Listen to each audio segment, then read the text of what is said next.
ঢাকায় ফিরে লিটন দাস ঘোষণা দিলেন, আমি ফিরে এসেছি, তবে ব্যাট হাতে নয়, বরং ব্যান্ডেজ হাতে। আফগানদের বিপক্ষে টি-20 আর ওয়ানডে খেলতে পারছেন না চোটের কারণে। বিমানবন্দরে নেমে সাংবাদিকদের দেখে প্রথমে ভাবলেন কেউ হয়তো আবির দিতে এসেছে, কিন্তু পরে বুঝলেন আরে ওগুলো তো মাইক্রোফোনওয়ালা সাংবাদিক।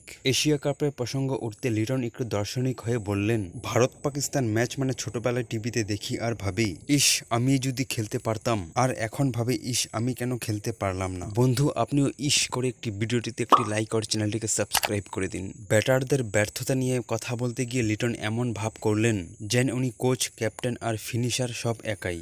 আমরা ব্যাটিং একটু লঙ্গর মেরে গেছি, মানে অফ ডে ছিল।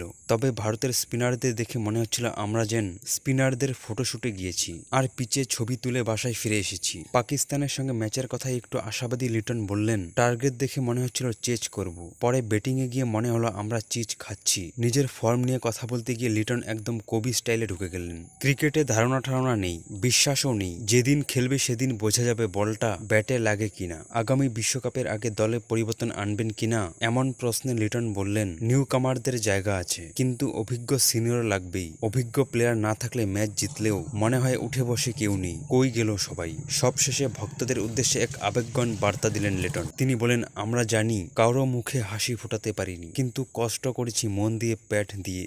স্পিন খেলতে না পারলেও অন্তত দই ভাত খেয়েছি। যাই হোক, শেষ কথা বলি, লিটন দাস এখন চোটে মন খারাপ। এশিয়া কাপ খেলতে না পারায় আফসোস করছেন, তবে আশা করছেন সামনে ব্যাট বলে কিছু ভালো কিছু উপহার দিবেন। তার আগে অবশ্য এক প্লেট বিরিয়ানি আর এক ব্যাগ আইস লাগবে।